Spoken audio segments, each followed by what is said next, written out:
தமிழ்நாட்டில் லோக்சபா தேர்தலில் சரியாக செயல்படாத அமைச்சர்கள் மீது ஸ்டாலின் நடவடிக்கை எடுக்க வாய்ப்புள்ளதாக கூறப்படுகிறது.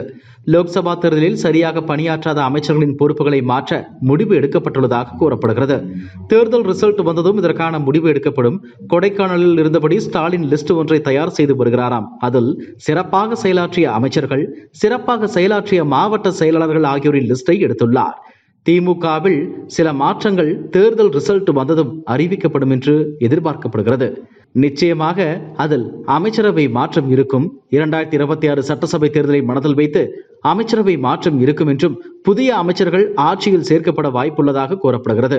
இளம் அமைச்சர்கள் பெரும்பாலும் ஆட்சி அதிகாரத்தில் சேர்க்கப்பட வாய்ப்புகள் உள்ளன.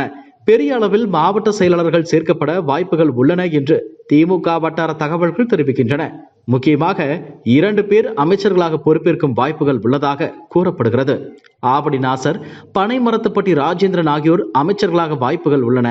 அமைச்சர் உதயநிதி ஸ்டாலினுக்கு கூடுதல் பொறுப்புகள் வழங்கப்படலாம் என்றும் தகவல்கள் வருகின்றன. திமுகவில் நடக்கும் உட்கட்சி மாற்றங்கள் குறித்து அரசியல் விமர்சகர்கள் கூறுவது இதுதான்.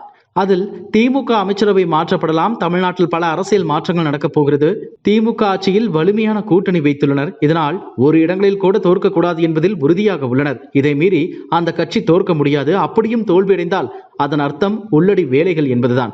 அதாவது கட்சிக்கு உள்ளேயே சிலர் பார்த்த உள்ளடி வேலைகள் காரணமாக தோல்வி அடைவோமோ என்ற எண்ணம் உள்ளது. நிர்வாகிகள் மட்டத்தில் ஒத்துழைப்பு இல்லை. அதனால் 6 முதல் 7 தொகுதிகளில் சிக்கல் உள்ளது. சில தொகுதிகள் போகும் என்றும் கூட ரிப்போர்ட் சென்றுள்ளது. இதுதான் திமுகவை கொதிப்படைய செய்துள்ளது. திமுக சின்னம் போட்டியிட்ட இடங்களில் பிரச்சனை இல்லை. ஆனால் கூட்டணி கட்சிகள் போட்டியிட்ட இடங்களில்தான் பிரச்சனை வந்திருக்கிறது. அங்குதான் கூட்டணி கட்சிகளுக்கு பெரிதாக திமுகவினர் வேலை பார்க்கவில்லை என்று புகார் சென்றுள்ளது. இதுதான் பிரச்சனைகளுக்கு காரணம். சில தொகுதிகளில் தோல்வியே வரலாம் என்று கூட ரிப்போர்ட் சென்றுள்ளது.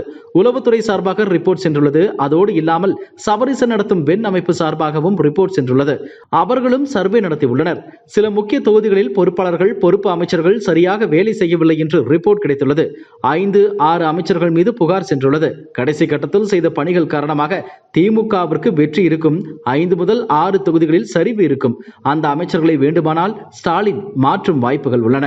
அந்த பொறுப்பாளர்கள் மீது அமைச்சரவை மாற்றம் மட்டுமின்றி அங்குள்ள நிர்வாகிகள் மீது கட்சி ரீதியான ஆக்ஷன் எடுக்கவும் வாய்ப்புள்ளது என்று அந்த அரசியல் விமர்சகர்கள் கூறுகின்றனர். என்ன நடக்கப் போகிறது என்பதை ஜூன் 4க்கு பிறகு தெரிந்து கொள்ளலாம். இதுபோன்ற செய்திகளை மேலும் தெரிந்து கொள்ள எங்களது யூடியூப், Facebook மற்றும் Twitter ஆப்களை சப்ஸ்கிரைப் செய்யவும்.